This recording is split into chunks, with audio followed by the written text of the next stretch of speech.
एक सुबह प्रिया के उठते ही उसका फोन बजा। फोन करने वाला रवि था। हमेशा की तरह एक उदास आवाज में उसने कहा, आज हम नहीं मिल सकते। घर में कारीगर आया है, मुझे उसके पास रहना होगा। प्रिया अब इस बहाने की आदी हो चुकी थी। जब भी रवि का मन नहीं होता, बीच में कुछ न कुछ आ जाता। लेकिन इस बार उसे यह बात हजम नहीं हुई। उसका मन शक से भर गया। उसने अचानक फैसला किया और तैयार हो गई। घर से निकलते समय उसका दिल तेजी से धड़क रहा था। लेकिन क्यों, यह वह भी ठीक से नहीं जानती थी। जब वह रवि के घर पहुंची तो उसने घंटी बजाई। कोई जवाब नहीं मिला। उसने एक बार फिर बजाई, फिर कई बार और। उसी समय अंदर से फोन की घंटी की आवाज आई। उसने तुरंत रवि को फोन किया। फोन बजा, फिर अचानक उठ गया। रवि की आवाज तनावपूर्ण और गुस्से में थी। क्या है प्रिया? मैं व्यस्त हूं, दरवाजा नहीं खोल सका। लेकिन उसी पल दरवाजा थोड़ा सा खुला। रवि हाथ में फोन लिए, आधे अधूरे कपड़ों में उसके सामने खड़ा था। प्रिया को आया देखकर वह एक पल के लिए सुन्न हो गया। उसकी हैरानी उसके चेहरे पर साफ झलक रही थी। उसने दरवाजा खोलने के बारे में सोचा भी नहीं था, जैसे उसे उसके आने की कभी उम्मीद ही नहीं थी। वह इतना निश्चित था कि वह नहीं आएगी। प्रिया ने बिना सोचे समझे अंदर कदम रखा। उस पल रवि उसे अंदर आने से रोकने के बारे में सोच भी नहीं पाया। अंदर घुसते ही एक खामोशी छा गई और फिर कमरों में से एक और औरत निकली। प्रिया का दिल जम गया। समय जैसे रुक गया हो। उसकी नजर उस औरत से मिली। वह उसे जानती थी। वे एक ही मोहल्ले में रहते थे। और तो और, वह शादीशुदा थी। उस औरत ने भी प्रिया को देखकर हैरानी जताई। उसे समझ नहीं आया कि क्या कहे। उस पल प्रिया को समझ आया कि जो कुछ भी हो रहा है वह सिर्फ आज का नहीं है। रवि का एक अतीत था। एक गंदा, छिपा हुआ और दबा हुआ अतीत। बाद में उसे पता चला कि रवि की पहले भी 2 बार सगाई हो चुकी थी। एक बार तो रिश्ता पक्का भी हो गया था। दोनों रिश्ते हिंसा के साथ खत्म हुए थे। बाहर से शांत और संयमित दिखने वाला यह आदमी असल में अपने गुस्से पर काबू नहीं रख पाता था। यहां तक कि एक लड़की के परिवार ने उस पर मुकदमा भी किया था। लेकिन मुकदमा किसी तरह वापस ले लिया गया था। ऐसा लगता था कि हर बार किसी न किसी तरह से सब कुछ दबा दिया जाता था। और उसका परिवार इस सारे अतीत के बारे में जानता था, लेकिन उसे नजरअंदाज कर रहा था। कहा जाता था कि रवि अब दवा ले रहा है, उसका इलाज चल रहा है, वह नियंत्रण में है। लेकिन सच्चाई इससे कोसों दूर थी। रवि सिर्फ हिंसा ही नहीं करता था, बल्कि लोगों को मैनिपुलेट भी करता था। उसकी एक पूर्व प्रेमिका को सिर्फ इसीलिए पीटा गया था क्योंकि वह उससे अलग होना चाहती थी। क्योंकि रवि का उसकी सबसे अच्छी दोस्त के साथ एक गुप्त संबंध था। जब उस महिला को इसका पता चला तो उसने कहा कि वह सबको बता देगी। जब रवि को यह पता चला तो उसने उसे चुप कराने के लिए हिंसा का सहारा लिया। समय के साथ प्रिया को और भी बहुत कुछ पता चला। रवि के शादीशुदा महिलाओं के साथ भी संबंध थे। उनमें से एक मीरा की एक दोस्त थी, जिससे वह सालों से मिलती जुलती थी। मीरा को स्थिति का पता चल गया था, लेकिन हमेशा की तरह वह खामोश रही। वे ऐसे ही जिंदगी जीते रहे जैसे कुछ हुआ ही न हो। उस दिन घर में प्रिया की आंखों के सामने घबराई हुई वे औरत रवि से भीख मांग रही थी। प्लीज प्रिया को मत बताना, वह कह रही थी। वह लगभग उसके पैरों पर गिर पड़ी थी। रवि ने उस औरत को उसकी बांह से जोर से पकड़ा और जमीन से उठाया। क्यों भीख मांग रही हो? वैसे भी ये किसी को कुछ नहीं बता सकती। तुम्हें पता है मैं इसका क्या करूंगा? उसने कहा। प्रिया उस पल एक बड़े डर से घिर गई थी। मैं बस जाना चाहती हूं, वह कह सकी। लेकिन रवि ने उसे जाने नहीं दिया। उसने उसकी बांह पकड़ी, उसकी आंखों में देखकर धमकियां दी। अगर तुमने किसी को कुछ बताया तो मैं तुम्हें बर्बाद कर दूंगा। मैं सीता की शादी तुड़वा दूंगा। मैं तुम्हारे परिवार को तबाह कर दूंगा। तुम नहीं जानती कि मेरे कौन कौन लोग हैं और मेरी क्या ताकत है। प्रिया उस पल न सिर्फ शारीरिक रूप से बल्कि मानसिक रूप से भी बंद हो गई थी। उसका जी मिचलाने लगा, उसका सिर चकराने लगा। वह औरत एक कोने में रो रही थी। रवि चिल्ला रहा था, इसमें क्या है? उसे इन चीजों की आदत डालनी होगी। आदत डालने वाली प्रिया थी, ऐसा कहा जा रहा था। इस जिंदगी की, इन झूठों की, इस धमकी की। वह किसी तरह दरवाजे से बाहर निकली, कांपते हुए, चलते हुए, हाँफते हुए घर पहुंची। मीरा ने जैसे ही दरवाजा खोला, वह समझ गई कि क्या हुआ है। उनकी आंखें मिली। प्रिया बोल नहीं सकी, रो भी नहीं सकी। वह बस इतना कह सकी, माँ, मुझे तुमसे कुछ कहना है। उस दिन घर के अंदर एक खामोश विद्रोह शुरू हो गया। प्रिया के अंदर के सारे पत्थर अपनी जगह से हिल गए थे। उसके दिमाग में रवि के महीनों के दबाव, उसने कैसे उसे उसके परिवार और दोस्तों से दूर कर दिया, कैसे उसे नौकरी से निकाल दिया, सब एक एक करके जिंदा हो उठे। उसने मीरा को सब कुछ बताया। मीरा को पहले तो यकीन नहीं हुआ, उसे उस औरत पर भी यकीन नहीं हुआ।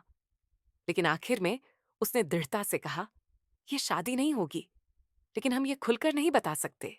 यह आदमी खतरनाक है, वह हमें नुकसान पहुंचा सकता है। अगले दिन मीरा ने रवि की मां को फोन किया। बच्चे एक दूसरे के साथ नहीं रह पा रहे हैं, हम सगाई यहीं खत्म कर देते हैं, उसने कहा। एक विनम्र लहजे में, बिना कुछ जाहिर किए, उसने बात की।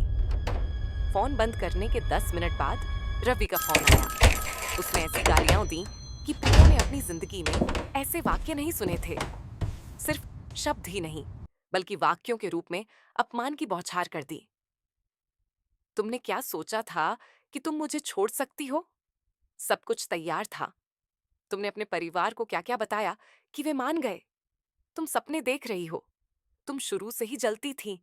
अब तुम मुझ पर झूठे आरोप लगा रही हो। जो कुछ उसने उसे बताया था, उसने उसे अपने परिवार के सामने तोड़ मरोड़ कर पेश किया था। जैसे कि प्रिया ने उसे धमकी दी थी, अपनी मांगे मनवाने की कोशिश की थी।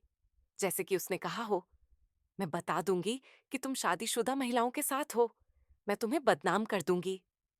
You जबकि will सच्चाई regret इसके this. ठीक उलट थी। If you utter a single Priya word को to उस समय anyone, यह नहीं you'll पता see था what I'm कि capable of. रवि का परिवार You सब will कुछ जानता regret था। this. If you माँ को utter a पता था कि single वह word to किसके साथ anyone, है। you'll see what I'm राजन को capable पिछली of. सगाइयों की घटनाओं के बारे में पता था। सब जानते थे, लेकिन उन्होंने इसे दबाना चुना था। उस दिन के बाद रवि ने हार नहीं मानी। वह प्रिया का पीछा करता रहा। काम से निकलते समय उसका इंतजार करता, उसके घर के सामने रातें गुजारता। उसके परिवार को घर बदलना पड़ा, एक नया मोहल्ला, एक नई जिंदगी। लेकिन रवि ने उन्हें वहां भी ढूंढ लिया। एक रात पुलिस दरवाजे पर आई। यहां अवैध गतिविधियों की शिकायत मिली है, उन्होंने कहा। पड़ोसी हैरान थे, प्रिया का परिवार और भी हैरान। पता चला कि रवि ने खुद को पड़ोसी बताकर घर की शिकायत की थी। उसने कहा था, इस घर में अनुचित चीजें होती हैं। एक और रात एम्बुलेंस आई। यहां कोई मरीज है, कहा गया, जबकि घर में सब स्वस्थ थे। न कोई फोन आया था, न कोई बुलावा। रवि बस उनकी शांति भंग करने के लिए हर तरीका अपना रहा था। और यह तो बस शुरुआत थी। प्रिया की जिंदगी अब सिर्फ रवि की परछाई बनकर रह गई थी। वह जहां भी जाती, एक भूत की तरह उसका पीछा करता, हर कदम पर उसके सामने आ जाता, जबकि वह सिर्फ शांति से अपनी जिंदगी जीना चाहती थी। एक दिन काम से निकलते समय उसने रास्ता बदल लिया। एक दूसरे बस स्टॉप से घर जाना चाहा, लेकिन कोई फायदा नहीं हुआ। रवि फिर वहीं था, जैसे उसने उसके हर कदम को रट लिया हो। उसके पास आकर पहले शांति से बात करने की कोशिश की। मैं अब भी तुमसे प्यार करता हूं, मैं बस गुस्से में था। वह औरत एक गलती थी, कसम से। देखो, मैं उसके बिना हूं, मैं तुम्हारे साथ रहना चाहता हूं, उसने कहा। प्रिया बिना कुछ कहे चलती रही। रवि इस खामोशी को बर्दाश्त नहीं कर सका। उसने अपनी आवाज ऊंची करनी शुरू कर दी। मैं तुम्हें माफ करने की कोशिश कर रहा हूं प्रिया। तुमने मुझे इस हाल में कैसे पहुंचा दिया? लोगों की नजरों के बीच प्रिया चलती रही। सब समझ गए थे कि कुछ गड़बड़ है, लेकिन किसी ने दखल देने की हिम्मत नहीं की। उस दिन वह रोते हुए घर आई। मीरा और राजन उसे इस हाल में देखकर समझ नहीं पाए कि क्या करें। अपनी बेटी की रक्षा न कर पाने की लाचारी से वे टूट गए। अगले दिन राजन ने पुलिस स्टेशन जाकर धमकी और उत्पीड़न की शिकायत दर्ज कराई, लेकिन वहां रवि का कोई जानने वाला था। उन्होंने राजन को यह कहकर वापस भेजने की कोशिश की, मामले को ज्यादा ना बढ़ाए, ये पारिवारिक मामला है। Ma'am, this is जब the भी वे कुछ police. We करने need to की ask you कोशिश a few करते, questions. एक अदृश्य हाथ उन्हें रोक देता था। महीने बीत गए। रवि अभी भी हार नहीं मान रहा था, लेकिन अब वह और भी धूर्त हो गया था। उसने प्रिया के दफ्तर के लोगों में उसके बारे में झूठी बातें फैलानी शुरू कर दी। वह भी मुझसे सुलह करना चाहती है, लेकिन उसका परिवार इजाजत नहीं दे रहा, वह कहता था। कुछ लोगों ने इस पर यकीन कर लिया, जबकि कुछ ने बस दूर रहना ही बेहतर समझा। प्रिया अपने काम की जगह पर भी शांति नहीं पा रही थी। एक दिन रवि की तरफ से एक लिफाफा आया। उसमें उसकी पुरानी तस्वीरें थीं। हाथ से लिखा एक खत था। खत में लिखा था, अगर तुम मेरी नहीं हुई तो मैं तुम्हें किसी का नहीं होने दूंगा। प्रिया के हाथ कांप गए। ये अब सिर्फ एक जुनून नहीं, बल्कि एक खुली धमकी थी। परिवार ने एक बार फिर घर बदलने का फैसला किया। इस बार शहर बदला जाना था। एक नई शुरुआत के लिए उन्हें दूसरी जगह जाना था। वे अपने गृहनगर लौट आए। प्रिया को अपनी नौकरी छोड़नी पड़ी, अपनी पढ़ाई टालनी पड़ी। ऐसा लग रहा था जैसे सब कुछ फिर से शुरू हो गया हो, लेकिन कम से कम वे रवि से दूर थे। पहले कुछ हफ्ते खामोशी रही। फिर एक दिन मीरा के फोन पर एक मैसेज आया। तुम्हारी बेटी कैसी है? बहुत याद आ रही थी, लिखा था। नंबर सेव नहीं था, लेकिन लिखने का अंदाज जाना पहचाना था। रवि ने उन्हें ढूंढ लिया था। वह किसी तरह उनके नए पते पर पहुंच गया था। इस बार वे दृढ़ थे। पुलिस स्टेशन जाया गया, अभियोजक के कार्यालय में आवेदन किया गया। उनके पास मौजूद सभी धमकी भरे संदेश, वॉयस रिकॉर्डिंग, तस्वीरें सबूत के तौर पर पेश की गईं। प्रिया ने भी अपना बयान दिया। उस पल तक उसने कभी इतनी खुलकर और दृढ़ता से बात नहीं की थी। अब वह चुप नहीं रहने वाली थी। एक निरोधक आदेश जारी किया गया। रवि प्रिया के 500 मीटर के दायरे में नहीं आ सकता था, लेकिन प्रिया जानती थी यह सिर्फ एक कागज का टुकड़ा था। उसे रोकने के लिए यह काफी नहीं हो सकता था। उसने खुद को संभालने का फैसला किया। वह फिर से अपनी पढ़ाई शुरू करना चाहती थी, अपने पैरों पर खड़ा होना चाहती थी। उसने सोचा कि उसे मदद लेनी चाहिए। वो उस मनोचिकित्सक के पास गई। उसके दोस्त के पिता अभी भी मरीज देख रहे थे। उसने उन्हें सब कुछ बताया। उसने जो हिंसा झेली थी, मानसिक दबाव, सामाजिक अलगाव। उस आदमी ने ध्यान से सुना। आखिर में उसने चुपचाप सिर हिलाया। तुम एक नार्सिसिस्ट, आत्ममुग्ध व्यक्ति के जाल में फंस गई थी। इसे अपनी गलती मत समझो। ये बहुत ही व्यवस्थित चीज है। वे पहले तुम्हारे साथ बहुत अच्छा व्यवहार करते हैं। वे तुम्हें तुमसे छीन लेते हैं, तुम्हें अपने से बांध लेते हैं, फिर तुम्हें अकेला कर देते हैं। तुम्हारे दोस्तों के साथ तुम्हारे रिश्ते बिगड़ जाते हैं। तुम अपने परिवार से कट जाती हो। तुम्हारी जिंदगी में सिर्फ वही रह जाता है, और फिर वह जो कहता है वही होता है। प्रिया सुन्न रह गई।